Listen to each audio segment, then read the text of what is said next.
अब हम अमर भय ना मरेंगे, अब हम अमर भय ना मरेंगे।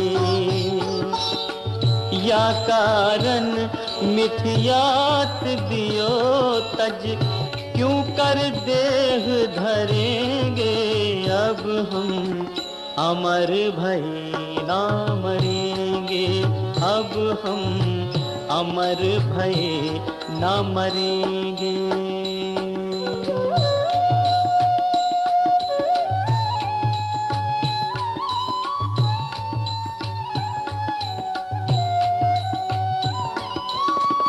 राग दोष जग बंध करत है, इनको नाश करेंगे।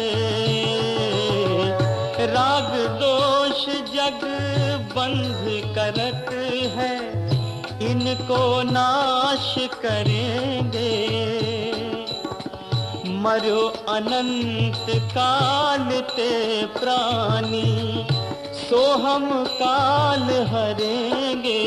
अब हम अमर भय ना मरेंगे, अब हम अमर भय ना मरेंगे।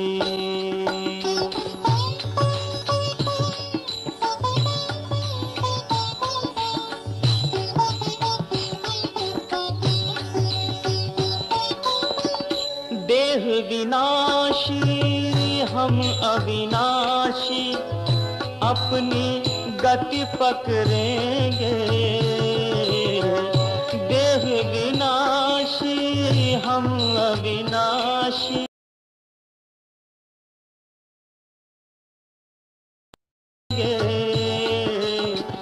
नाशी जाशी हम थिरवासी, चोखे वह निखरेंगे। अब हम अमर भय ना मरेंगे, अब हम अमर भय ना मरेंगे।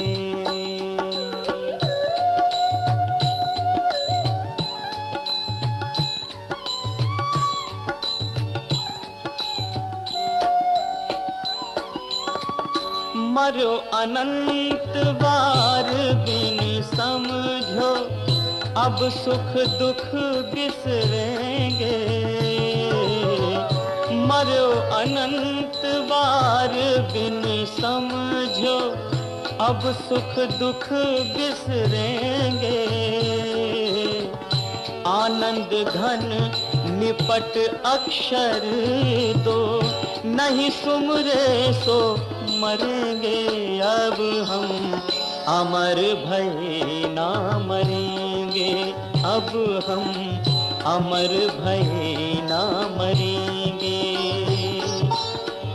या कारण मिथियात दियो तज, क्यों कर देह धरेंगे अब हम, अमर भय ना मरेंगे अब हम, अमर भय ना मरेंगे अब हम, अमर भय ना मरेंगे।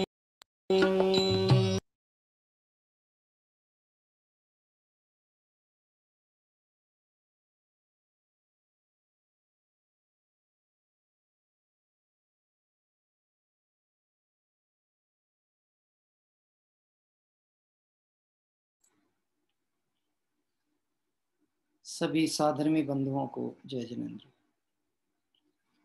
आइए संध्या काल की इस हमारे स्वाध्याय काल जो चलता है, आज हम सभी संसार स्वरूप का विचार करते हुए, अभी आप सभी ने एक प्राचीन कवि का वस्तु स्वरूप उद्घाटित करते हुए भजन की पंक्तियां सुनी थी।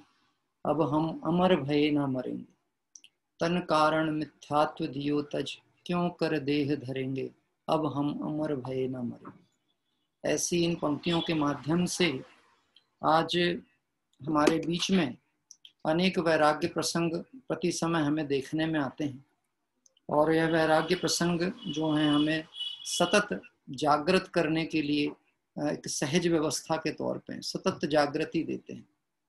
निश्चित ही संयोग की अवस्था वियोग रूप होती है, ये आप और हम सब जानते हैं, लेकिन ये श्रद्धा में जब तक स्वीकार ना हो पाए तो थोड़ा सा विकल्प जंजाल हमारा निश्चित ही होता है। इसीलिए आज मैंने सुबह भी चर्चा की थी कि कोई हम वैराग्य पाठ आदि का वांचन उन प्रसंगों पे करें, 12 भावना का प्रसंग करें कि जब वैराग्य का प्रसंग हो, ऐसा नहीं। ज्ञानी के ज्ञान और वैराग्य सतत धारा होती है, और इसीलिए उस ज्ञान वैराग्य के बल पे वह वस्तु स्वरूप को और जो क्रमबद्ध में होने वाली स्थिति है उसको सहजता से स्वीकार करता है। निश्चित ही आज जिस काल से हम सब व्यतीत हो रहे हैं, यद्यपि ये हमारे लिए एक आकस्मिक घटना के तौर पे है, और हमें हर प्रसंग में उसी तरफ ध्यान जाता है कि देखा जाए तो इस कारण ऐसा हो रहा है, इस कारण से ये प्रसंग बना, वैराग्य के क्षण इसलिए बने क्योंकि ये काल अभी सही नहीं चल रहा। देखा जाए तो काल तो सदैव एक जैसा ही परिणमन करता है, और उस काल परिणमन में जो द्रव्य का परिणमन है वैसा भी वह चल रहा है, कर्मोदय जनित अवस्था भी वैसी ही चल रही है। लेकिन जब हमारे विकल्प अनुसार कार्य नहीं होता तो उसे स्वीकार करने में थोड़ी कठिनाई होती है। वास्तव में 12 भावनाएं तत्व ज्ञान की चर्चा हमें इसी विषय की ओर आकर्षित करती हैं, हमारे चित्त को स्थिरता प्रदान करती हैं। आइए आज सर्वप्रथम हम हमारे स्वाध्याय मुमुक्षु समाज और दिगंबर जैन समाज के अनेक साधर्मी बंधु और अनुभवी जीवों को, जिन्होंने अपने जीवन में धर्म आराधना के परिणाम सजाए थे, ऐसे कुछ लोग विगत दिवसों की हमारी यात्रा प्रसंग, जब से हम 5-6 महीने से अपना स्वाध्याय, पूजन, तीर्थ वंदना और एक हमारा परिवार की तरह हमारा ये संघ समूह बन चुका था, उसमें से कुछ लोगों ने इस विपदाओं को झेला, और कर्म उदय था तो फिर साता उदय आया तो वह उससे निकल भी गए। परंतु कुछ जीवों का हमारे साथ विरह हुआ, जो वैराग्य का प्रसंग आप और हम सबके बीच में आज प्रत्यक्ष देखने को मिल रहा है। इस क्रम में हमारे साथ में लगभग साधर्मी बंधुओं में जो हमें जानकारी प्राप्त हुई थी, उसमें सर्वप्रथम तो हमारे आज का जो वैराग्य प्रसंग है, हमारा ये जो स्वाध्याय का क्रम चलता था विगत 6 माह से, इस 6 माह में हमारे दिगंबर जैन मुमुक्षु मंडल के हमारे अध्यक्ष महोदय श्री धन्य कुमार जी साहब सिंघई, और उनके घर से हमारी सिंगेन बाई, मतलब दादी माँ हम जिन्हें कहते थे, वह दादी माँ का देह परिवर्तन हुआ। और इस देह परिवर्तन के वैराग्य प्रसंग पर आज का ही वह दिवस था, और हम कोई भी इस बात को एक्सेप्ट करने के लिए मन सहज तैयार नहीं होता है कि ये हमारे साथ प्रतिदिन स्वाध्याय सभा में थे, बहुत उत्साह के साथ बैठते थे, लेकिन जो क्रमबद्ध में है, जो नियत क्रम में है, जो हम सिद्धांत सुबह जिसका बारंबार चिंतन करते हैं, सर्वम सदैव नियतम भवति स्वकीय, उस सिद्धांत को दृढ़ता से यदि समझते हैं तो ये इस क्रम में जो घटना आज हुई है, हमारे बीच में से श्रीमती सुशीला जी सिंघई माता जी, श्री धन्य कुमार जी साहब सिंघई छिंदवाड़ा से जो मुक्षु मंडल के अध्यक्ष महोदय, साथ ही साथ हमारे इस कार्यक्रम के संयोजक मंडल में भाई संजीव जी सिंघई, जो हमारे स्वाध्याय ग्रुप की यात्रा क्रम और स्वाध्याय क्रम में बहुत उनका महता योगदान रहता है, उनकी पूजनीय माता जी का आज देह परिवर्तन प्रातःकाल हुआ। विगत दिवसों में हमारे छिंदवाड़ा मुमुक्षु मंडल से ही श्री मोतीलाल जी भैया जी छिंदवाड़ा, जो कि पार्श्वनाथ जिनालय की कभी आप और हम सभी ने दर्शन किए थे, उस पार्श्वनाथ जिनालय में हमारे जो भैया थे मोतीलाल जी भैया, इन्होंने उस समय माता पिता की भूमिका में रहे थे, उनका भी कुछ समय पूर्व देह परिवर्तन हुआ। ऐसे ही हमारे छिंदवाड़ा से ही श्री प्रद्युम्न कुमार जी जैन मुन्नू भैया, जो कि जिनका मैं परिचय दूं, गुरुदेव श्री के साथ में एक नाम बहुत अच्छे ढंग से प्रसिद्ध और प्रचलित था, श्री प्रबोध चंद जी साहब वकील साहब, जिन्होंने गुरुदेव श्री के प्रवचनों की हस्तलिखित कार्य संपन्न किया और बहुत अच्छे स्वाध्यायी जीव थे। दिगंबर जैन मुक्षु मंडल के स्थापना सदस्यों में एक थे।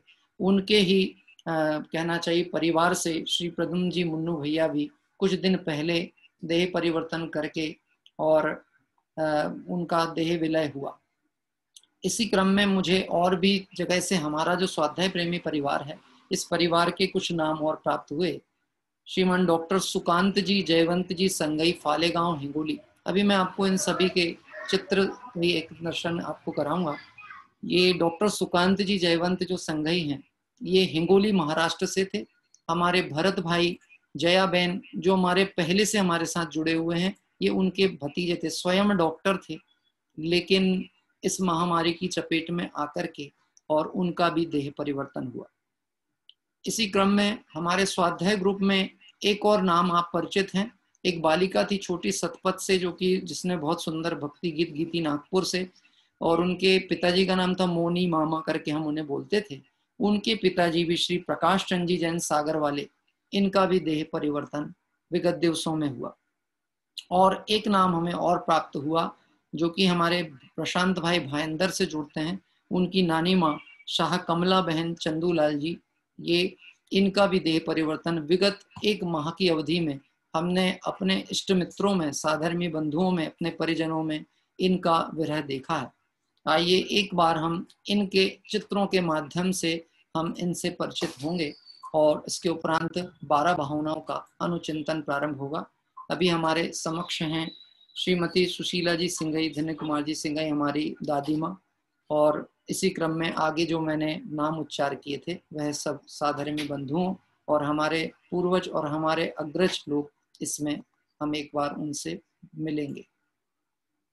अब हम अमर भये ना मरेंगे, अब हम अमर भये ना मरेंगे, या कारण मिथ्यात दियो तज क्यों कर देह धरेंगे, अब हम अमर भये ना मरेंगे, अब हम अमर भये ना मरेंगे।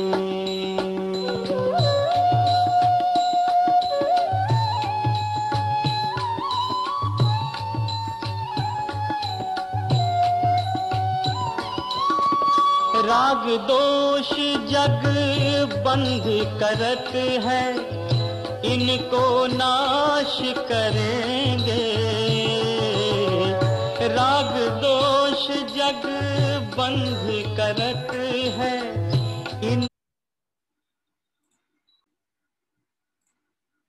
इस तरह से हमारे स्वाध्याय परिवार के उन सदस्यों का हमने एक दर्शन किया, जो कुछ समय तक तो हमारे साथ स्वाध्याय धारा में जुड़े ही हुए थे। और निश्चित ही मैं ये मानता हूँ, जिसे अध्यात्म तत्व का प्रेम है, जो वस्तु स्वरूप विचारते हैं, ऐसे जीव एक गति से गत्यांतर भी हों तो भी अपने लक्ष्य से च्युत नहीं होते। निश्चित ही हमें भावना भाएंगे आज कि जिस इस मनुष्य पर्याय में आके जिस लक्ष्य का परिणाम जीव ने संजोया था वह उसे शीघ्र पुरुषार्थ करके अभ्युदय को प्राप्त होगा। ऐसी भावना रखते हुए आइए हम सभी 12 भावनाओं का यहाँ पाठ प्रारंभ करते हैं। और ये जो 12 भावना है पंडित दौलत राम जी कृत 6 ढाला की 5वीं डाल आप सभी के स्मरण में है, या फिर आप पूजन की पुस्तक आदि के माध्यम से भी उसका पाठ कर सकते हैं। परिवार परिजन के कुछ सदस्य जो हमारे साथ जुड़े हुए हैं, निकटवर्ती सदस्य हैं, हम उनके माध्यम से आखिरी में बीच में थोड़ा सा इन परिवार परिजनों की और जो हमारे इष्ट वियोग हुआ है उनके संबंध में थोड़ी जानकारी भी प्राप्त करेंगे। आइए प्रारंभ करते हैं 12 भावना का पाठ। आप सभी दिगंबर मुनि भगवंतों का स्मरण करें।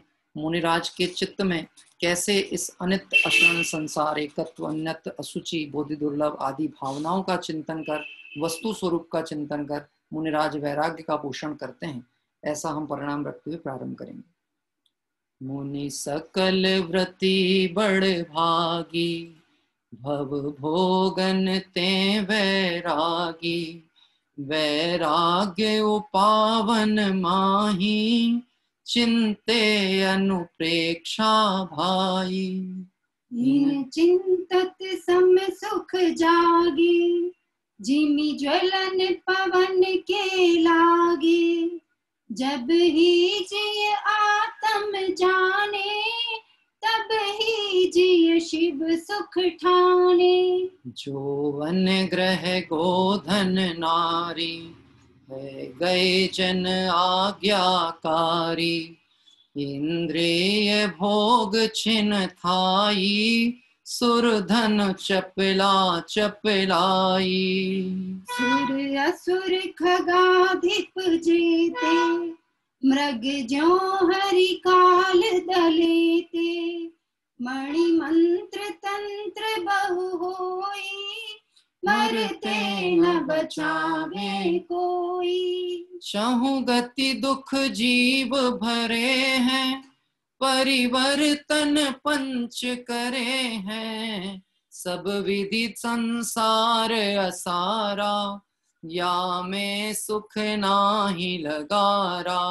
शुभ अशुभ कर्म फल जेते, भोगे जिय एक ही तेते, सुत दारा होए नसीरी, सब स्वार्थ के हैं भीरी। जल पय जो जिय तन मेला, पे भिन्न भिन्न नहीं भेला, तो प्रगट जुदे धन धामा, क्यों है एक मिल सुत रामा।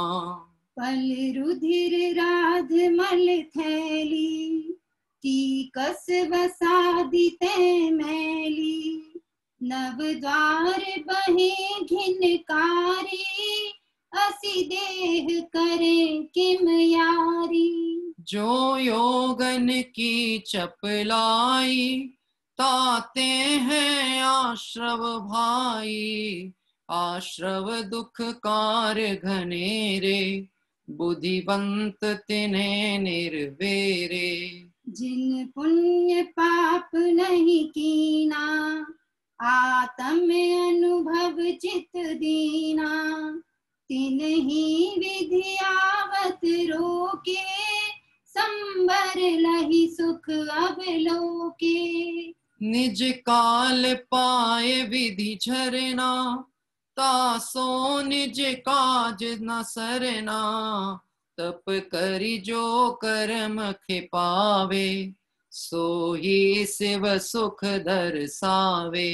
किन्हु न करो न धरे को, 61 द्रव्य मई न हरे को, जो लोक माही बिन समता, दुख सहे जीव नित भ्रमता। अंतिम ग्रीवक लो की हद, पायो अनंत बिरियापद, पर सम्यक ज्ञान न लाधो, दुर्लभ निज में मुनि साधो। जो भाव मोह ते न्यारे, दृग ज्ञान व्रताधिक सारे, सो धर्म जबे जिय धारे, तब ही सुख अचल निहारे। सो धर्म मुनिन करि धरिए, तिन की करतूत उचरिए, ताको सुनिए भवि प्राणी, अपनी अनुभूति पिछानी। मुनि सकल व्रति बड़ भागी, भव भोगन ते वैरागी। वैराग्य उपावन माही, चिन्हते अनुप्रेक्षा भाई, चिन्हते अनुप्रेक्षा भाई। अभी हम सभी ने दौलत राम जी कृत इस 12 भावना का, वैराग्य भावना का पाठ किया, चिंतन किया। ये जो वैराग्य भावना है, इसकी प्रथम पंक्ति में ही आपने स्पष्ट ध्यान दिया होगा, मुनि सकल व्रति बड़ भागी, भव भोगन ते वैरागी।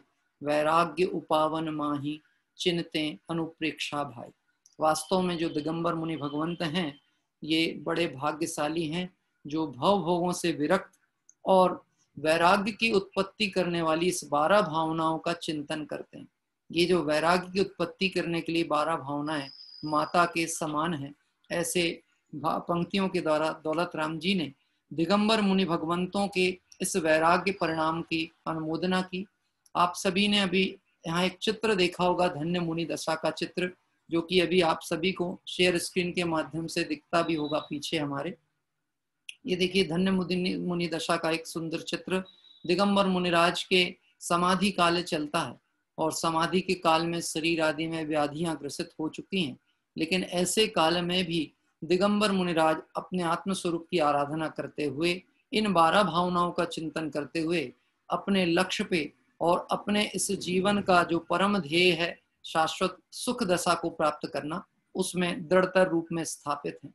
ऐसे दिगंबर मुनि भगवंतों का स्मरण करते हुए आप और हम सब भी ये 12 भावनाएं फलीभूत हों, संसार का स्वरूप हमारे ख्याल में आए, संसार की अनित्यता जान करके, अशरणता जान करके, गुरुदेव श्री कहते हैं जगत में कोई शरण नहीं है, ऐसा जान करके तुम अपने को दुखी अनुभव नहीं करना। जगत में कोई शरण नहीं है, ये बात उनके लिए कही गई है जिनकी दृष्टि पंच परमेष्टि पे नहीं है।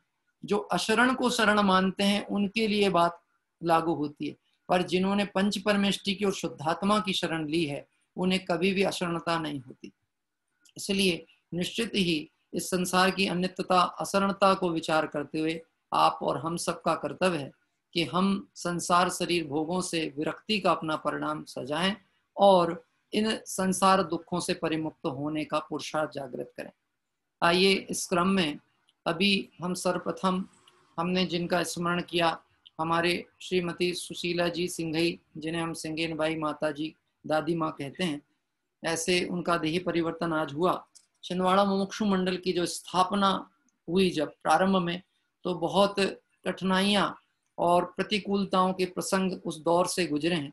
मैं तो सिर्फ कथानकों की चर्चा करता हूँ जो मैंने सुनी है, लेकिन ऐसे इस सभा में बहुत से लोग ऐसे भी रहते हैं जिन्होंने उस दौर को प्रत्यक्ष देखा था।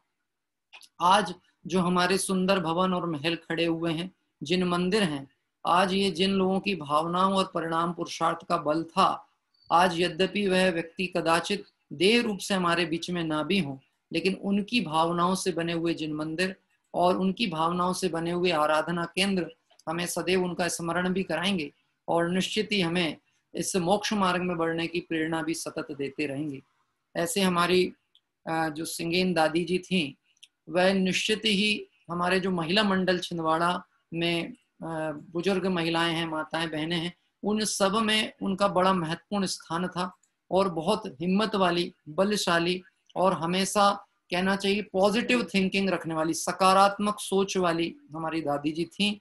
निश्चित ही मुझे बहुत समय पहले का जो कुछ इतिहास थोड़ा बहुत पता है, उस अनुसार मैं जानता हूँ, जब अध्यात्म का घोर विरोध होता था, लोग अपनी कषाय का पोषण करने के लिए अध्यात्म का विरोध करते थे। ऐसे समय में इन लोगों ने जो मेहनत की थी इस अध्यात्म के पंथ को और मार्ग की स्थापना करने के लिए, मुझे आती है याद कि जब धर्म चक्र आदि आया था छिंदवाड़ा में, तो उस समय में बहुत संपन्नता नहीं थी, बड़ी विपन्नता की स्थिति थी, समाज बहुत सामान्य रूप से गुजरता था, आर्थिक तंगी भी थी। तब ऐसे लोगों ने जिन मंदिर बनाते काल में और समाज की स्थापना के लिए अपना तन मन धन समर्पित किया। मुझे जहां तक याद है कि यद्यपि मैं बात अपनी तरफ से कहने से अच्छा जो उस समय के अनुभव दौर से गुजरे हैं, ऐसे हमारी सिंगेन दादी जी के संबंध में मैं जानता हूं कि हमारे साथ हमारे श्री विमल कुमार जी हैं, चाचा जी हैं, जो कि विराग जी साहब के ससुर साहब हैं। ये बहुत पुराने समय से मोक्षु मंडल आज ट्रस्टी भी हैं और स्थापना के समय से आप जुड़े थे। हमारी चाची जी हैं सुनीता जी, जो कि वह जानती हैं कि उस समय का जो दौर था, उस समय इन लोगों ने कैसा वात्सल्य भाव हमें दिया। देखिए आज इन लोगों का विरह, हमें उनके गुणों की ग्राहकता के द्वारा हम उन्हें स्मरण रख सकते हैं। उनके जीवन से जो हमें अच्छे पहलू जानने को मिले थे, सीखने मिले थे, यदि हम उन पहलुओं के एक दो पॉइंटों पर भी विचार करेंगे तो निश्चित हमें एक अच्छा मार्गदर्शन मिलेगा और हमारी यही भावना होगी जिस लक्ष्य से वह जीव इस पर्याय में आए थे, वह इस लक्ष्य को पूर्ण करके मुक्ति श्री को प्राप्त करेंगे। मैं 2 मिनट के लिए आमंत्रित करूंगा आदरणीय चाचा जी चाची जी को, क्योंकि ये अभी वास्तव में हम कोई श्रद्धांजलि सभा के रूप में नहीं है, हम तो वैराग्य पाठ और वैराग्य चिंतन के साथ में थोड़ा सा तत्व विचार करते हुए अपने परिणामों में स्थिरता लाएं, धैर्यता लाएं, इस भावना से ये उपक्रम अपन ने आज किया है। आपका माइक अनम्यूट करिएगा चाचा जी, ये एक मैसेज आपको पहुंचता है। हाँ जी, हाँ आप कुछ बोलेंगे तो आवाज पता लगेगी। हाँ आती है आपकी आवाज, बिल्कुल आती है जी।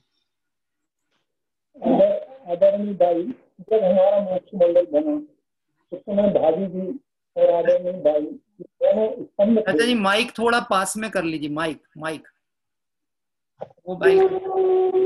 हाँ आधार स्तंभ रहे और उनके कारण ही ये मोक्ष मंडल की स्थापना हुई। आदरणीय भाई बहुत ही तन मन से इसमें जुड़ी रही और हमें तो कभी अच्छा लगा नहीं, हमने तो उनको अपनी माँ के रूप में देखा है। तो आज बहुत है, बहुत सरल कुछ थी, भक्ति भाव से रोज मंदिर आती थी। अभी 2 दिन पहले तक वो गाड़ी से मंदिर आती थी, ऐसी आज हमारी गाड़ी बीच में नहीं है जी। इसके प्रति मैं अपने और अपने परिवार की तरफ से समस्त मोक्ष मंडल परिवार की तरफ से संवेदना व्यक्त करता हूँ। अच्छा जी, धन्यवाद। और हमारे चाची जी से भी मैं थोड़ा सा जानना चाहूंगा, एक महिला मंडल की भूमिका में आपको भी निश्चित ही कोई अनुभव होगा। जैसा मुझे कुछ सुनने मिलता था कि जब बहुत अभाव की स्थिति थी, यहाँ व्यवस्थाएं नहीं होती थी, तो ये माताएं जो हमारी भाभी जी हैं, ये लोग अपने घर में भोजन बना के साधर्मियों को या कोई भी यात्री, कोई भी जैनी भाई मिलता था, ऐसे कुछ प्रसंग मुझे निश्चित ही याद हैं जिसमें इन लोगों ने बहुत महत्वपूर्ण भूमिका की थी, वात्सल्य दिखाया था। ऐसी कोई यदि आपको स्मरण हो तो आप जरूर बताएं चाची जी। उनसे चलते हुए मतलब कि भाभी जी, बती साहब और अपने कौशल जी साहब, 4 स्तंभ थे वो लोग जी। इन लोगों ने भी बहुत मेहनत की, धर्म चक्रा इस टाइम भी करने बहुत मेहनत की। 10 अप्रैल को था, प्रेम भी था हम लोगों को, कितना प्रेम था उनको क्या बता। बहुत अच्छा जी। निश्चित ही अभी जब हमारे किसी इष्ट का वियोग काल होता है, इस समय हमारा कहना चाहिए मानसिक तौर पे हम थोड़ा सा शून्यता भी अनुभव करते हैं। ऐसे काल में वह चीजें स्मरण नहीं आती हैं, लेकिन रह रहकर हमें उनके जीवन के पहलू निश्चित ही प्रेरणा देते हैं और हमें बारंबार सूचित करते हैं कि हमें जागृत रहना है। जाग जाग हे ज्योति पुंज, अवसर बीता जाता है, जो क्षण गया गया सदैव को नया नया आता है। ऐसे आज इस वैराग प्रसंग पे, जैसा कि अभी इन्होंने बताया हमारे चाचा जी ने और हमारे विमल कुमार जी साहब चाचा जी, सुनीता चाची ने भी थोड़ा सा अपने कुछ अनुभव साझा किए। आइए हम सभी इस क्रम में आगे की ओर बढ़ेंगे और मेरे साथ भरत भाई हैं जो कि जुड़ते हैं, हमारे भरत भाई संघई महाराष्ट्र से, औरंगाबाद से। भरत भाई यदि मैं देख पा रहा हूँ आपको तो थोड़ा सा आपका वीडियो ऑन कर लें। भरत भाई स्वयं अभी इस दौर से गुजरे हैं, विगत 8 दिन पहले ही इस बीमारी संक्रमण से गुजरे हैं, लेकिन स्वस्थ होकर और आत्माराधना की भाव से जुड़े हैं। मैंने जिनका नाम उच्चारण किया था डॉक्टर सुकांत जयवंत जी संघई, ये हमारे सुकांत भाई इन्हीं की भतीजे हैं और इनके बारे में थोड़ा सा 2 शब्द हमारे भरत भाई भी कहेंगे। जय जिनेन्द्र भैया जी। जय जिनेन्द्र सर। सुकांत जी संघई बड़ी प्रतिकूल परिस्थिति में डॉक्टर बने थे भैया जी। जब मैं संक्रमित था उसी समय वे भी संक्रमित थे जी। सही देखा जाए तो बड़े भाई साहब जो मेरे उनके जो मतलब सुकांत जी के जो पिताजी है, हाँ, एक साल पूर्व उनका भी देह विलय हुआ था जी। और 6 महीना पहले सुकांत जी के बेटी का भी विवाह हुआ था। अच्छा। कुछ ध्यान में नहीं आया शुरू में, तो कुछ ध्यान में नहीं आया, डॉक्टर होकर भी ध्यान में नहीं आया। जब ध्यान में आई बात कि भाई संक्रमित हूँ, तो उनका हॉस्पिटल भी है स्वयं के हॉस्पिटल में भी उन्होंने अपना इलाज करवाया। उसके बाद हिंगोली शिफ्ट हो गए। वहां पर कुछ इलाज नहीं हो पाया तो फिर परभणी शिफ्ट हो गए। परभणी भी एक डिस्ट्रिक्ट प्लेस है। परभणी आने के बाद भी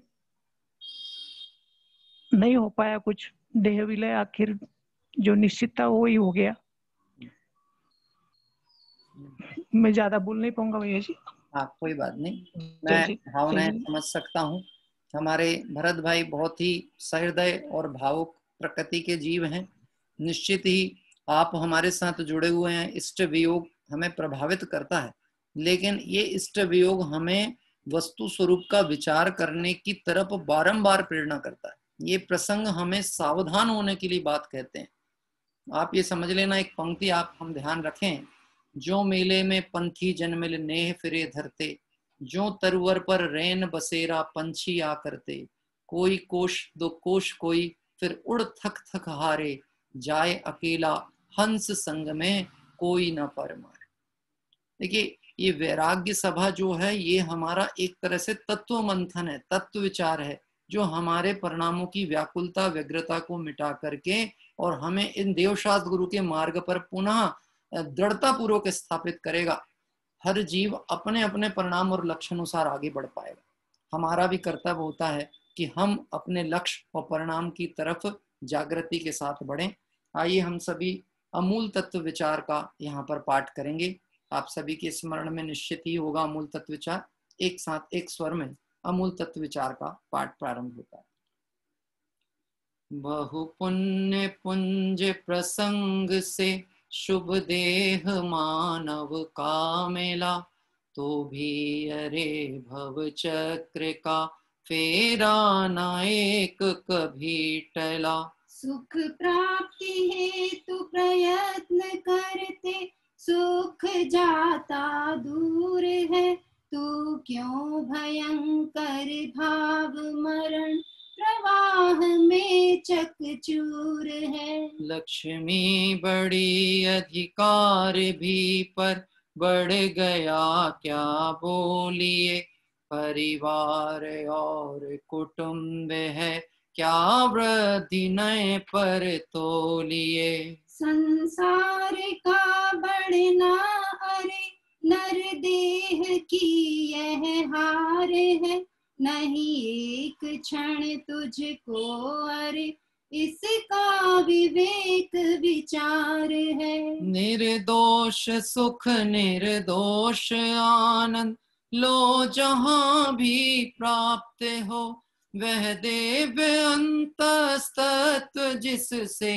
बंधनों से मुक्त हो। पर वस्तु में मूर्छित न हो, इसकी रहे मुझको दया, वह सुख सदा ही त्याज रे पश्चात जिसके दुख भरा। मैं कौन हूँ आया कहाँ से और मेरा रूप क्या, संबंध दुख मैं कौन है स्वीकृत करूं परिहार क्या। इसका विचार विवेक पूर्वक शांत होकर कीजिए, तो सर्वात्मिक ज्ञान के सिद्धांत का रस पीजिए। इसका वचन उस तत्व की उपलब्धि में शिव भूत है,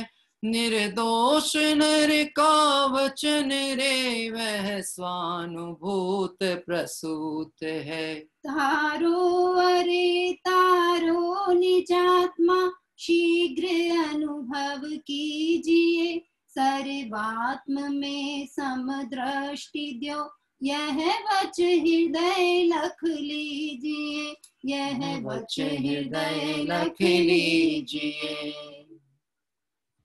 बहुत ही वैराग्य प्रेरक ये पंक्तियां आप और हम सभी ने विचार की। बहुपुण्य पुंज प्रसंग से शुभ देह मानव का मिला, तो भी अरे भवचक्र का फेरा ना एक कभी टला। सुख प्राप्ति हेतु प्रयत्न करते सुख जाता दूर है, तू क्यों भयंकर भाव मरण प्रवाह में चकचूर है।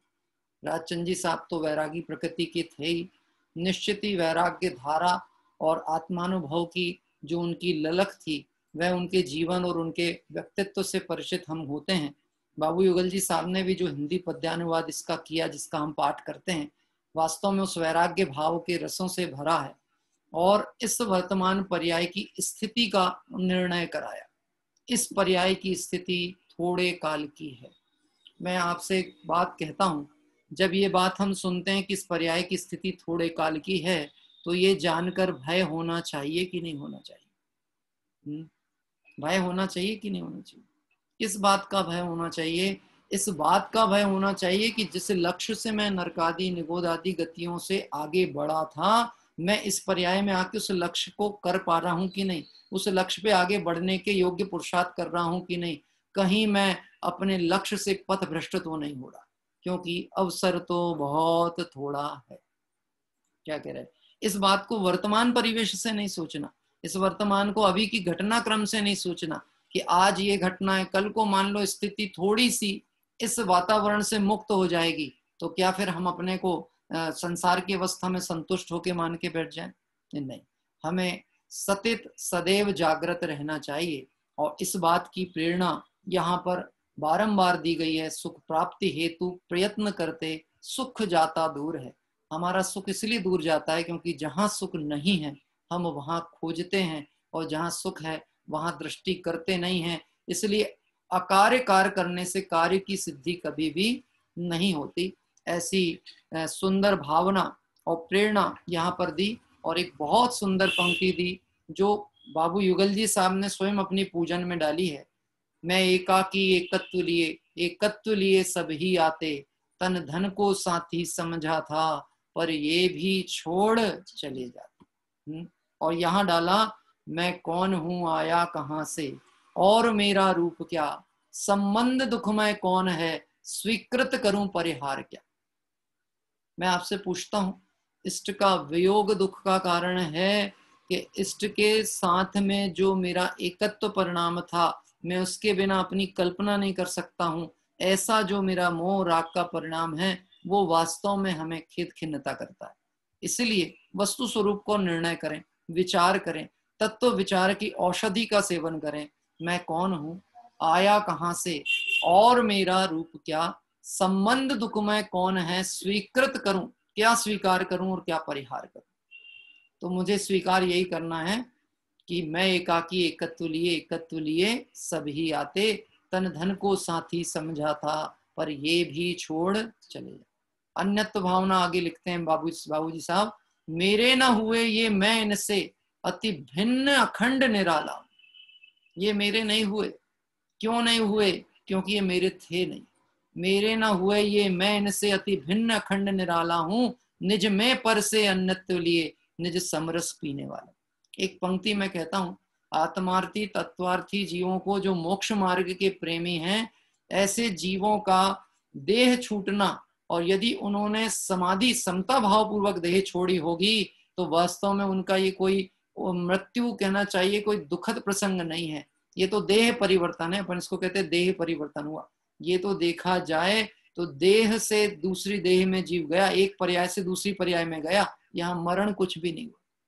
हमें अपने इष्ट का वियोग दिखता है इसलिए हमें मरण का खेद होता है, लेकिन देखा जाए मरण हुआ ही नहीं। मालूम है अंतर परिणति कैसी चलती है एक स्वाध्याय जीव की। हम छोड़ चले यह लोक तभी, लोकांत विराजे क्षण में जा, निज लोक हमारा वासा हो, शोकांत बने फिर हमको क्या। हम छोड़ चले यह लोक तभी, कब छोड़ चले? जब देह छूटी तब नहीं, मैंने श्रद्धा से देह छूटने के पहले देह दृष्टि को छोड़ा।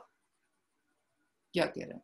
ये वैराग्य प्रसंग हमें अपने राग और कषाय और अपने दुख के वेदन के लिए नहीं है। ये वैराग्य प्रसंग हमें अपने वैराग्य के परिणाम सजाने के लिए, ये हमें प्रेरणा देने के लिए है।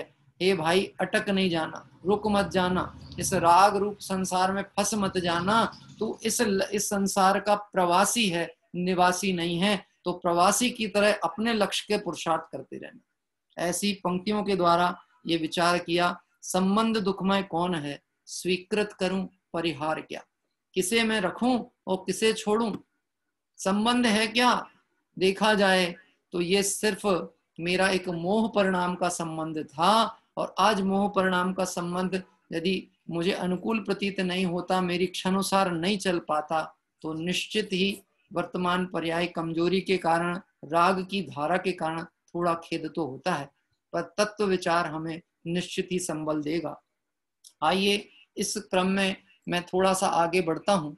और हमारे साथ में, यद्यपि ये जिनका मैंने नाम उच्चारण किया था, श्री प्रकाश चंद जी साहब, जो हमारे कहना चाहिए मेरे रिलेशन में भी बैठते थे, नागपुर से थे, मैं उन्हें नाना जी कहता था। ऐसे प्रकाश चंद जी साहब के परिजन और परिवार के सदस्यों में से मेरे जो मामा पक्ष है, उस मामा पक्ष में से अभी मेरी बड़ी मामी वगैरह दिख रही हैं। जैसे ही उनका वीडियो ऑन होता है तो मैं निश्चित ही उनके परिवार से किसी न किसी के माध्यम से थोड़ा सा दो शब्द उनके जानना चाहूँगा। लगभग मुझे जितना परिचय है, बहुत हंसमुख प्रकृति के सरल व्यक्तित्व थे। और आप तो ये निश्चित समझ लेना, हमको ऐसा लगता है ये व्यक्ति तो बिल्कुल स्वस्थ हैं, कहीं कोई तकलीफ नहीं है, कुछ नहीं है, ये तो बहुत अच्छे हैं। आप, मैं और किसी का अनुभव ना बताऊं, मैं अपने पिताजी का अनुभव यदि आपसे साझा करूं, तो जब उनको प्रथम बार इस महाव्याधि ने, कैंसर का संकेत मिला था, तब तक 70 ईयर्स तक की एज में उन्हें कोई रोग ही नहीं था, कोई बीमारी नहीं थी, किसी तरह की समस्या नहीं थी, और बहुत एक सशक्त जीवन था, अनुशासन प्रिय जीवन था। सुबह ब्रह्म मुहूर्त में उठ जाना, 10 से 12 घंटे का अपना लेखन स्वाध्याय पठन करना, कर्मशील भी पर्याप्त मात्रा में ऐसे हैं कि जो भी काम है, मतलब अगर जिनवाणी के कक्ष की साफ सफाई करना है, घर की साफ सफाई करना है, पुस्तकों की सिलाई करना है, कवर चढ़ाना है, तो ये सब काम में वो अपने निश्चित रत रहते थे। लेकिन कर्म उदय की विचित्रता के आगे अपना सिर्फ विकल्प ही रहता है। जब उनके साथ व्याधि आई तो एक समय ऐसा भी प्रतीत होता था कि ये समय लंबा नहीं खिंचेगा, लेकिन जो आयु क्रम है उसको हम अपनी चर्चा में विचार नहीं कर सकते, ना ये विकल्प का विषय बनाना चाहिए। जब वैद्यों ने बोल दिया, डॉक्टर ने बोल दिया कि कुछ नहीं हो सकता, उसके बाद वह रोग समित हो गया उपचार से, और पूर्णतया समित हो गया। मतलब जिस दिन उनका कीमो होता था उसी दिन वो प्रवचन भी करते थे सुबह शाम। क्या कह रहे हैं? और कोई उनके प्रवचन की धारा से बता नहीं सकता था कि ये व्यक्ति 3rd 4th स्टेज की स्थिति से गुजर रहे हैं। अन्न का एक कण अंदर नहीं जा रहा, पानी का कण अंदर नहीं जाता था, लेकिन अंदर से जो तत्व की धारा थी वो पूरे जोर के साथ प्रवाहित होती थी। ऐसे कितने ही जीव आज जिनके इष्ट वियोग के रूप में हम उनका विरह खटकता है, निश्चित ही हम उनके जीवन के कुछ ना कुछ आदर्शात्मक गुणों की तरफ दृष्टि करें तो हमें अपने जीवन में इस लक्ष्य की तरफ बढ़ने की प्रेरणा मिलेगी। आप निश्चित एक बात समझ लेना, मणि मंत्र तंत्र बहु होई, मरते न बचावे। आज के इस दौर में नहीं, किसी भी परिस्थिति में आयु कर्म होगा तो कोई बाह्य निमित्त कारण दिखेगा बना हुआ, और आयु कर्म नहीं होगा तो आपके पास 1000 साधन पड़े रहेंगे तो वो पड़े ही रह जाएंगे, कुछ भी काम नहीं आते। तो क्या करना कि हमें तो समाधि भावना भानी है, और वह समाधि भावना ऐसी भानी है कि मुझे कहना चाहिए तृण चौकी सिल सैल शिखर नहीं, आत्म समाधि के आसन, संस्तर पूजा संग सम्मिलन नहीं समाधि के साधन। तो निश्चित ही हमें ऐसी भावनाएं संजोते हुए, मैं अभी मेरे मामा पक्ष से वीडियो अभी दिख नहीं पाया, हाँ बड़ी मामी जी मुझे दिखती हैं जी। मेरा अनुरोध है कि हाँ, मेरे बड़ी मामी जी हैं, और मेरी बड़ी मामी जी हैं श्री राजकुमारी जी जैन, और छोटी मामी है श्रीमती कल्पना जी जैन। जो हमारी कल्पना मामी हैं, आप प्रकाश चंद जी साहब जो हमारे नाना जी थे, आपके ही पिताजी थे, मैं उनके जीवन वृत्त का एक आध अनुभव उनके माध्यम से जरूर जानना चाहूंगा। उनके जीवन का कोई एक अच्छा पहलू गुण जो हमें नैतिकता या धार्मिकता की दृष्टिकोण से प्रेरणा दे। हाँ मामी जी, आपका माइक अनम्यूट करिएगा। और इसी क्रम में हमारे साथ में हमारे लंदन से डॉक्टर ईला बहन भी जुड़ी हुई हैं, जो बहुत हमारा परिचय हो गया। कोई अनम्यूट करना था, देखना हो गया नाना जी के बारे में हो गया। हाँ हो गया है। आप विकी बोले हाँ हाँ हाँ, विकी भी जय जिनेन्द्र सबको। हाँ जय जिनेन्द्र, जय जय जिनेन्द्र। हाँ, और आज पापा जी को 13 दिन हो गए विकी भैया। हाँ, आपको मैं ये जानना चाहता हूँ उनके जीवन में, जैसे हमेशा हंसमुख नेचर के थे, बहुत साहित्य थे, सबसे बहुत मिलनसार थे। जीवन से कोई बहुत अच्छी प्रेरणा जो मिलती हो, ऐसी कोई बात आप बताएं। बस पापा जी तो हमारे नेचर से बहुत अच्छे, सबसे खूब मिलनसार, खूब अच्छी शिक्षा देना। कभी उन्होंने हम लोग को कभी गलत शिक्षा नहीं दी कि यानी हम लोग की शादी भी की तो कभी हम लोग को गलत शिक्षा नहीं दी। उन लोग अपनी ससुराल में यानी कैसे रहना चाहिए, क्या करना चाहिए, कभी उनने हमको गलत सलाह नहीं दी ससुराल में रहने के लिए कि सबके साथ कैसे रहना चाहिए। बहुत अच्छे नेचर के इंसान थे वो, बहुत अच्छा। आप लोग ने सभी ने देखा भी होगा उनको, यानी बिल्कुल।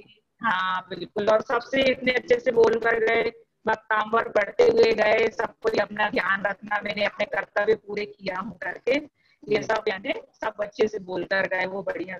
और क्या बोलते हैं, ऐसा लग ही नहीं रहता कि वो यानी उनको कुछ हो जाएगा अचानक 2 दिन के बुखार में, ऐसा भक्तांबर पढ़ते हुए गए वो, बढ़िया बहुत अच्छे से, यानी ऐसा लग ही नहीं रहा था कि वो उनको अचानक ये पॉजिटिव रिपोर्ट आ जाएगी और अटैक आ जाएगा उसी में। उनको ऐसा कुछ समझ में नहीं आया कैसे वो चले गए। यानी बहुत अच्छी शिक्षा दी, कभी हम लोग को गलत सलाह नहीं दी उन्होंने आज तक, यानी हाँ कभी गलत सलाह नहीं दी। हमारे मम्मी का नेचर भी वैसे ही, कभी गलत शिक्षा नहीं देती वो हमको, और पिताजी भी वैसे ही थे हमारे, यानी हाँ कभी उन्हें गलत शिक्षा नहीं दी। मैं इस विषय में एक बात कहता हूँ, आपने अपने विचार अभिव्यक्त किए, बहुत अच्छा। एक माँ से हम एक बेटी से पूछें, जिस बेटी को अपने माता पिता से बहुत निकटता होती है, कहना चाहिए कि बेटी भले पराया धन है, लेकिन वह जब अपने ससुराल में भी जाती है तब भी उसको एक राग भाव की धारा अपने पिता माता के साथ वैसी ही जुड़ी रहती। कई बार ऐसे प्रसंग भी आते हैं घर परिवार में कि हो सकता है घर परिवार का कोई व्यक्ति कहे अब तो तुम यहाँ की हो गई हो, अब तो वहां की बात छोड़ो, तो वो कहती कि ये संभव नहीं। एक हम बेटी से कैसे पूछ सकते हैं, जैसे मैंने एक उदाहरण दिया था ना, एक बालक से हम पूछें कि तेरी माँ कैसी है, तो वो कहता मैंने कभी देखा ही नहीं मेरी माँ कैसी, मेरी माँ सबसे अच्छी है, बस वो यही बात कह सकता। निश्चित ही समझ लेना, मैं तो मेरे जो मामी जी हैं अभी जिन्होंने यहाँ पे अपने सामने बात रखी, धर्म रुचि इन सभी लोगों को है और निश्चित ही उत्साह से जुड़ते हैं। स्वाध्याय ये जिन नगरों में है उस नगरों में बहुत व्यवस्थाएं नहीं है ऐसी, लेकिन इसके बाद भी रुचि के साथ जुड़ते हैं। ये उसी का प्रतिफल है कि इनके माता पिता ने योग्य संस्कार दे करके एक गृहस्थ के जीवन में भी आराधना कैसे होना चाहिए ऐसी प्रेरणा आपको दी थी। आइए इसी क्रम में मैं स्मरण करना चाहता हूँ हमारे जो प्रदुम जी हैं, मुन्नू भैया, जो कि हमारे छिंदवाड़ा के थे ट्रस्टी, उनके परिजनों से थे। यद्यपि उनके परिवार के अभी सदस्य इस समय कोई भी उपस्थित नहीं हुए हैं और मैंने आग्रह भी नहीं रखा था। उसका कारण ये था कि अभी उनके परिवार में कुछ लोग संक्रमित हैं और वह इस समस्या दौर से गुजर भी रहे हैं। तो मैं उनकी भावनाओं की तरफ से, मैं उनके घर में, मैं वैसे उनके तरफ से देखें तो मैं दामाद लगता हूँ उस परिवार का कहीं दूर से, तो वो बोलते हैं कि आप बोलो हमारे बारे में। मैं सिर्फ इतनी बात कहूंगा, मैं वकील साहब का व्यक्तित्व यदि आपको बताऊं तो वकील साहब पेशे से वकील थे, लेकिन देखा जाए तो सिद्धांत और धर्म नीति की तरफ से समझौता उनसे बिल्कुल नहीं होता था, तर्क। और दूसरी बात, छोटे छोटे बच्चों को भी उनका ज्ञान बहुत था, बहुत क्षेपसम था, लेकिन अगर मेरे जैसा छोटा बालक भी उनके सामने पहुंचे, क्योंकि मैं बहुत पुरानी बात कहता हूँ, तो कहते थे बेटा प्रवचन करो, क्लास लो, तो हमको डर लगता था कि उनके सामने हम क्या बोलेंगे, लेकिन तुम क्लास लो, और गलती हो जाए तो नहीं बोलेंगे, लेकिन अलग से समझाएंगे धीरे से, बेटा तुमने ये कहा था तो इसका क्या अर्थ है, ऐसा पूछेंगे, जबकि उनको ज्ञान में भाषित था कि गलत बोल दिया ये। लेकिन और कोई अच्छी बात कह दे, तुमने तो गजब की बात निकाली, तुम्हारी उम्र में तो हमको ये आता ही नहीं था। आप समझ सकते हो, ऐसी प्रेरणा और प्रोत्साहन देने की कला जब जीव में आती है तो वह जीव स्वयं तो उन्नत होता ही है, पर उस समाज के लिए एक आदर्श उदाहरण बनता है। स्वयं वकील थे, लेकिन पेशे से वकील होने के बाद भी बहुत सात्विक जीवन, दृढ़ जीवन, लेखन पठन पाठन का इतना रुचि। आज भी मैं कभी भविष्य में आपको उनके घर की जो लाइब्रेरी है, मैं आगे उनकी पीढ़ी से अपेक्षा करता हूँ उस साहित्य की संभाल करें, जो उनके हाथों के लिखे हुए सैकड़ों की संख्या में बड़े बड़े बुक हैं, जो कि गुरुदेव श्री के प्रवचनों को उन्होंने सुन सुन के पूरा उतार डाला, रजिस्टर के रजिस्टर सैकड़ों की संख्या में, सैकड़ों कहूँ आश्चर्य ना हो तो 800-1000 की रजिस्टर होंगे, बड़े बड़े 500-500 पेज के जो भरे हुए हैं। और निश्चित ही उनके परिवार में उन्होंने सत्संस्कार दिया। ऐसे हमारे उनके मुन्नू भैया प्रद्युम्न जी भी हमारे बीच में नहीं है। हम सभी इन जीवों के प्रति ये भावना रखते हैं कि ये शीघ्र अभ्युदय को प्राप्त होंगे। आइए इस क्रम में मैं आगे चलने के साथ साथ हम सभी यहाँ पर समाधि भावना का पाठ करेंगे, क्योंकि समाधि भावना जो है वो वास्तव में मेरे आपके हम सब आत्मार्थी जीवन के जीवों का जीवन होना चाहिए। समरसी भाव इति समाधि, समता का परिणाम समाधि है। समाधि का मतलब देह के छूटने के काल में वैराग्य चिंतन नहीं, अपितु देह से भिन्न ज्ञायक स्वरूप का लक्ष्य करते हुए सतत जागृति रहना। मैंने अभी जैसा जिक्र किया था, हमारे साथ डॉक्टर ईला बेन हैं जो कि लंदन से जुड़ी हुई हैं। मैंने इसलिए उनका स्मरण हुआ मुझे कि ईला बेन यद्यपि हमारे नैरोबी से उनका परिचय है, जबकि हम कीनिया में नैरोबी में थे, उस समय मैं 2 वर्ष का था, पर ये लंदन में आयुर्वेद के अच्छे जानकार वैद्य हैं, डॉक्टर हैं। आज जिस संक्रमण काल आदि की परिस्थितियां चलती हैं, इन्होंने मुझे कोई छोटा सा उपचार बताया था। मेरा अनुरोध है ये चर्चा के बाद में हम उनसे वह उपचार भी जानेंगे। क्यों जानेंगे? हम जानते हैं कि सब नियत क्रम में है, लेकिन यदि हमारे साथ में कोई भी प्रतिकूलता प्रसंग बनता है तो हम सावधानी पूर्वक उस काल को शुद्ध औषधि आदि के सेवन द्वारा निकालने का प्रयास करें, क्योंकि हम दौड़ भाग करें, आकुल व्याकुल होएं और उसमें भी कोई सार ना बने और इस व्याकुलता में देह छूट जाए तो ये पर्याय का लक्ष्य भटक सकते हैं। इसलिए थोड़ा सावधानी पूर्वक इस पर्याय की कीमत को जान के आत्माराधना करें। आइए समाधि भावना का पाठ और उसके उपरांत हम 1-2 भाइयों के विचार जानते हुए इस सभा को विसर्जित करेंगे। आइए आप सभी को स्मरण है शिवराम जी की समाधि भावना। बहुत छोटा सा समाधि पाठ है, बहुत सुंदर भावपूर्ण समाधि पाठ है।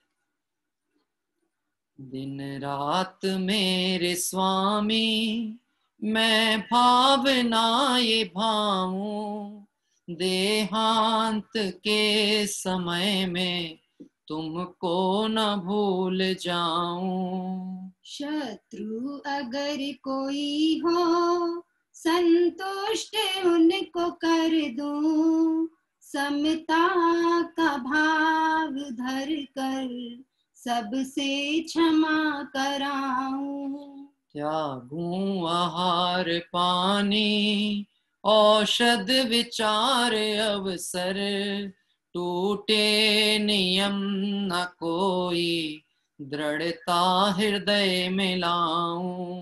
जागे नहीं कसाए नहीं वेदना सतावे, तुमसे ही लौ लगी हो दुर्ध्यान को हटाऊं।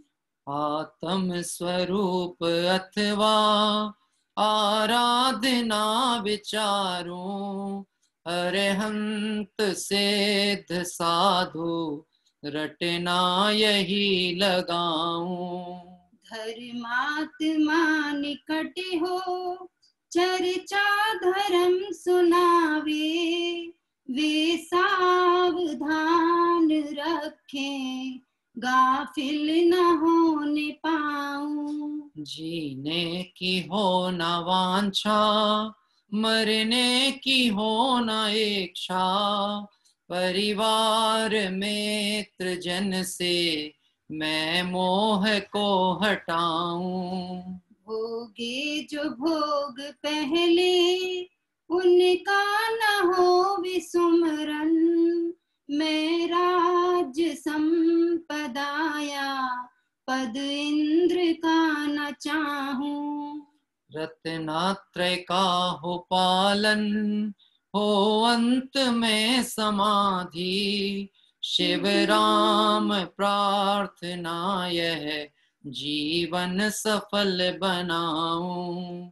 दिन रात मेरे स्वामी मैं भावना ये बाऊं, देहांत के समय में तुमको न भूल जाऊं। देहांत के समय में तुमको न भूल जाऊं।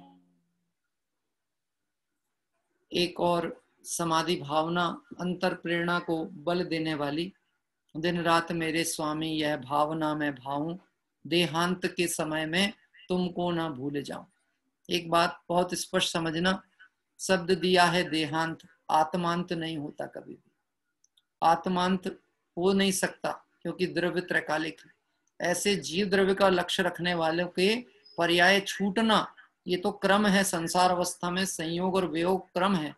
ऐसे पर्याय छूटने को जगत भले देहांत कहता हो। देखा भी जाए तो देह का ही परिवर्तन हुआ। देह के ही पुद्गल परमाणुओं से जो स्कंद अवस्था थी वो रज आदि रूप में परिवर्तित हो गई। आत्मा का क्या हुआ? ऐसे समरसी भाव का चिंतन करने वाले जीव समाधि भावना अंगीकार करते हैं, पर्याय को सार्थक करते हैं। आप और हम सब भी अपने उसी लक्ष्य की ओर अग्रसर होने के लिए भावना हम सभी ने भाई है। वास्तव में देखा जाए तो ये परिणाम का अभ्यास सतत सदैव हमारा जारी रहना चाहिए। मैं आपसे एक प्रश्न पूछता हूँ, जो लोग आज हमारे बीच में नहीं है और कल ये प्रसंग भी बनेगा कि हो सकता है हम भी आपके बीच में ना हो, ये क्रम है, इसको निश्चित क्रम को स्वीकार करना है। तो ये निश्चित है कि हैं, आज हैं, कल नहीं है।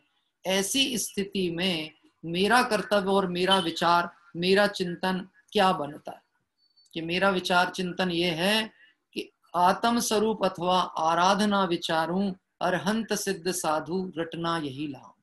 क्या निश्चित ये बात समझना, आज वह संयोग नहीं है, कल मेरा भी संयोग छूटेगा संसार रूप से।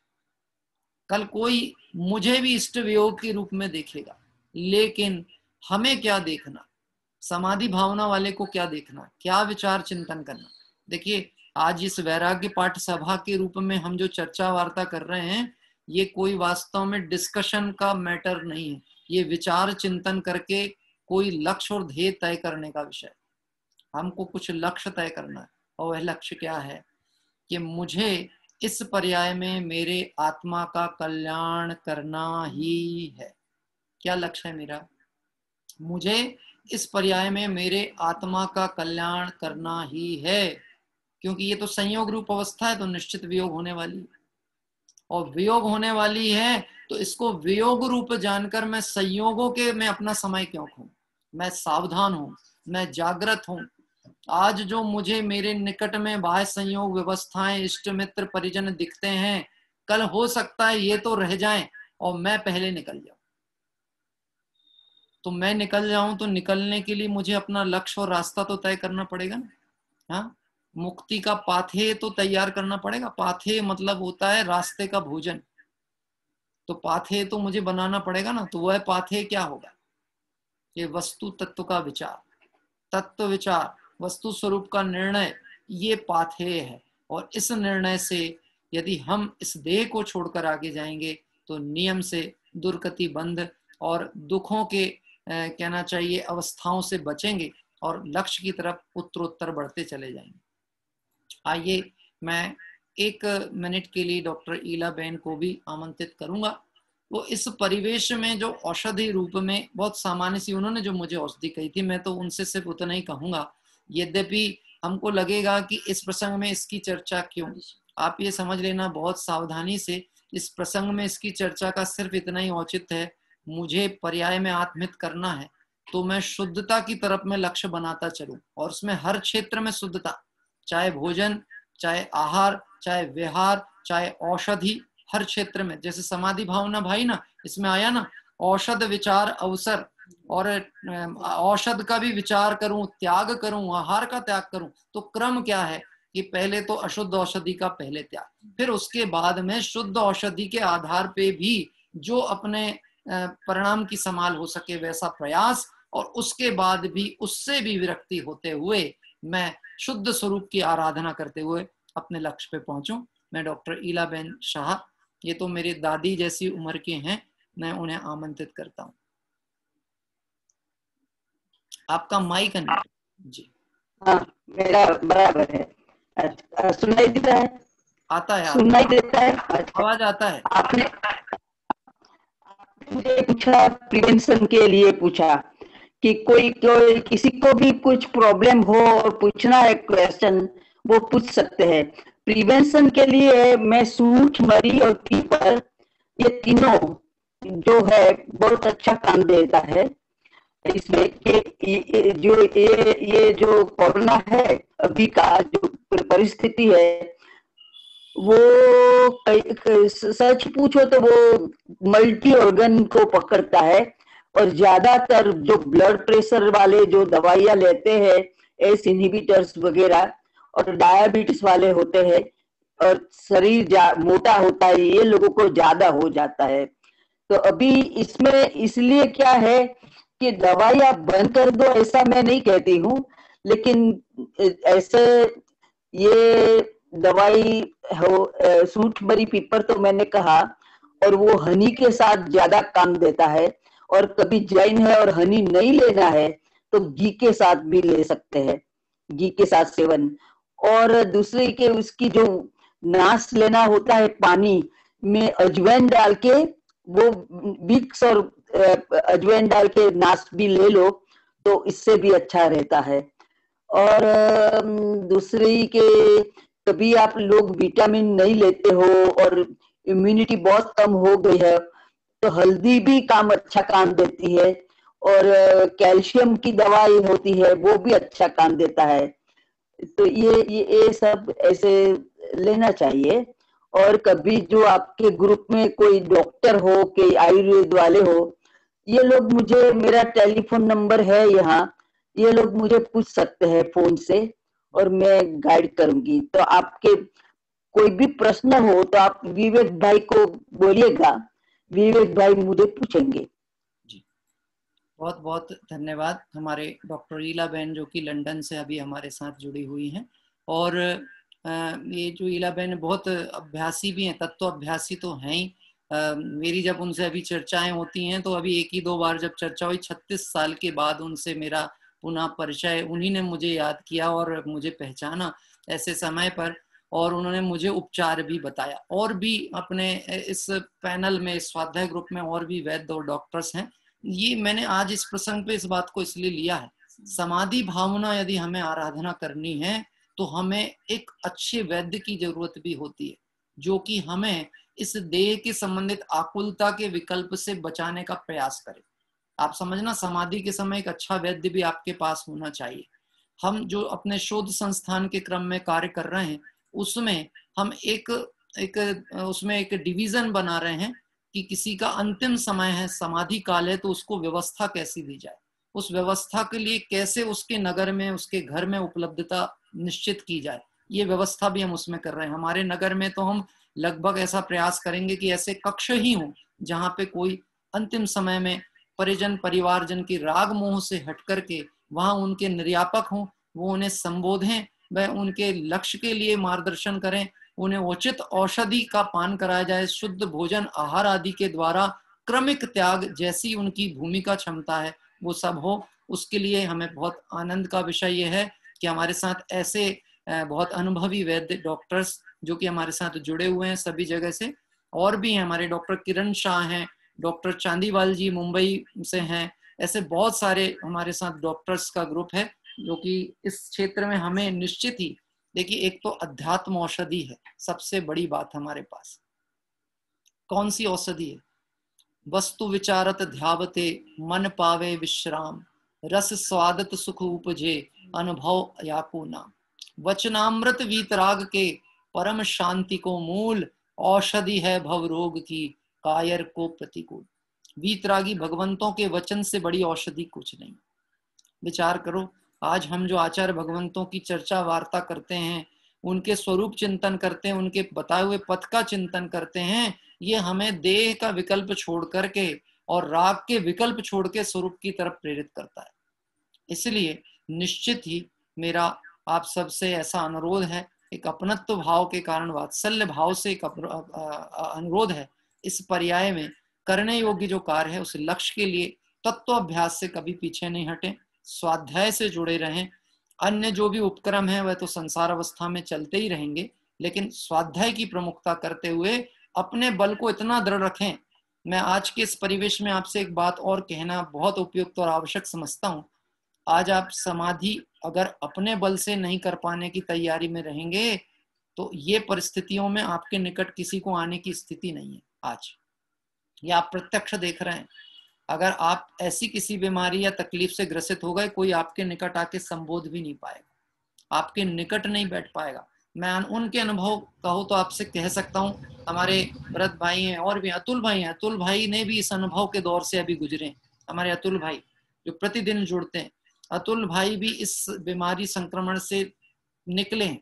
उनका अनुभव आज मैंने सुबह आपको जिक्र किया था, एक मीता बहन हमारे साथ जुड़ती हैं, वो शायद अभी भी हो सकता सुन रही, वो अभी इस समय हॉस्पिटल अहमदाबाद में एडमिट है।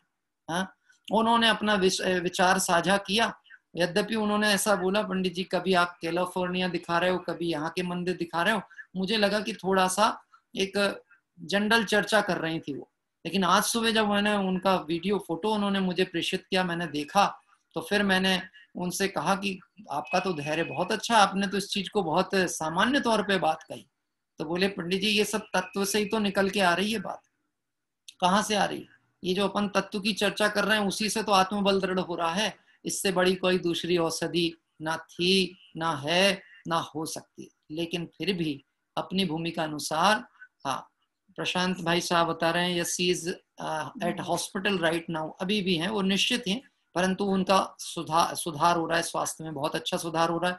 इसी तरह हमारे साथ केतुल भाई उज्जैन से जुड़ते थे, जिन्होंने मक्सी पार्श्वनाथ की वंदना लाइव कराई थी, आपको याद हो तो, एक मक्सी पार्श्वनाथ की वंदना जिनने कराई थी, वो भाई उसकी माँ दोनों इस बीमारी से ग्रसित हुए और अभी इंदौर में एडमिट थे और थोड़ी कंडीशंस में प्रॉब्लम भी आई थी, लेकिन अभी अच्छा सुधार है, घर पहुंचे हैं, अपनी आराधना में जुड़े हुए हैं, अपने लक्ष्य में जुड़े हुए हैं।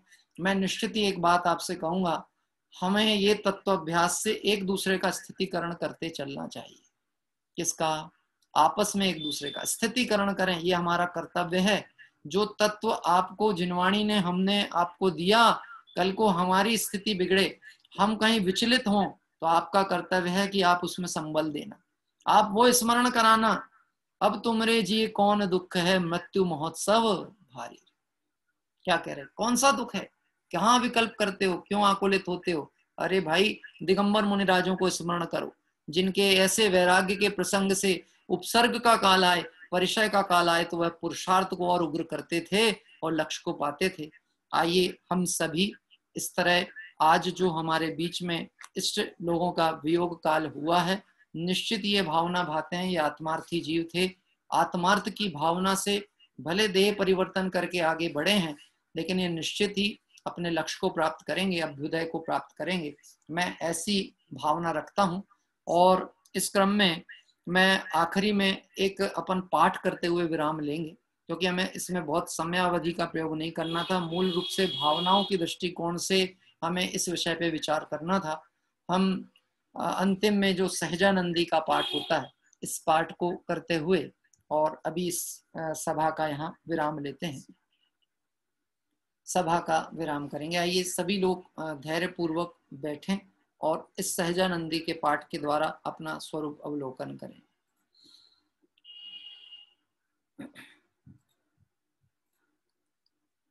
सहजानंदी शुद्ध स्वरूपी अविनाशी हूँ आत्म स्वरूप। सहजानंदी शुद्ध स्वरूपी अविनाशी हूँ आत्म स्वरूप। स्वपर प्रकाशी ज्ञान हमारा, स्वपर प्रकाशी ज्ञान हमारा।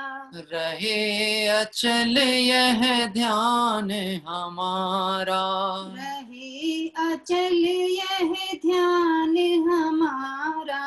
देव हमारे श्री अरहंत, देव हमारे श्री अरहंत। गुरु हमारे निर्ग्रंथ संत, गुरु हमारे निर्ग्रंथ संत। अरिहंत सदा जयवंत रहो, अरिहंत सदा जयवंत रहो। मुनिराज सदा जयवंत रहो, मुनिराज सदा जयवंत रहो। सिरि सिद्ध सदा जयवंत रहो, सिरि सिद्ध सदा जयवंत रहो। जिन धर्म सदा जयवंत रहो, जिन धर्म सदा जयवंत रहो। देह मरे पर मैं नहीं मरता, देह मरे पर मैं नहीं मरता। अजर अमर हूँ आत्म स्वरूप, अजर अमर हूँ आत्म स्वरूप। सहजानंदी शुद्ध स्वरूपी, सहजानंदी शुद्ध स्वरूपी। अजर अमर हूँ आत्म स्वरूप, अजर अमर हूँ आत्म स्वरूप। इस तरह से अपने स्वरूप चिंतन करते हुए हम और आप सभी इस वितरागी तत्व ज्ञान की शरण प्राप्त करके और भव के अभाव का योग्य पुरुषार्थ करें। ऐसी हमारी यह भावना इस स्वाध्याय प्रेमी परिवार के सभी सदस्यों की ओर से मैं हमारे जो इष्ट और हमारे अग्रज बड़े लोग थे, इनका जो देह वियोग हुआ, हम सभी ये भावना भाते हैं कि तत्व विचार और पंच परमेष्टि की शरण प्राप्त करते हुए ये सभी परिवार परिजन अपने आत्मबल को दृढ़ करें, स्थितिकरण करें और जो लक्ष्य है उस लक्ष्य की पूर्ति के लिए अपनी जागरूकता बनाए रखें। ऐसी भावना रखते हुए हम अभी की इस सभा को यहाँ पर विराम देते हैं और भाव प्रतिक्रमण पाठ करके 3 बार काय उत्सर्ग करेंगे और उसके उपरांत सभा विसर्जित होगी। कल प्रातः काल हमारा जो निश्चित समय पे तीर्थ यात्रा और जिनेंद्र पूजन का प्रतिदिन का अपना सटावश्यक कृत्य रहता है, वह उसी समय पे 7:25 पर होगा। हे अरहंत प्रभु, मुझसे मन वचन काय द्वारा कृत कारित अनुमोदना द्वारा संरंभ समारंभ आरंभ द्वारा क्रोध मान माया लोभ द्वारा प्रमाद इत्यादि विभावों द्वारा इस भव में या पूर्व भव में सच्चे देवशास्त्र गुरु की अभिनय हुई हो, व्रतों में अतिक्रम व्यतिक्रम अतिचार अनाचार दोष लगाया हो, एकेंद्रीय से लेकर पंचेंद्रिय तक किसी भी जीव की हिंसा हुई हो, विराधना हुई हो, दिन या रात में लगाए सर्व दोषों का पश्चाताप व्यक्त करता हूं।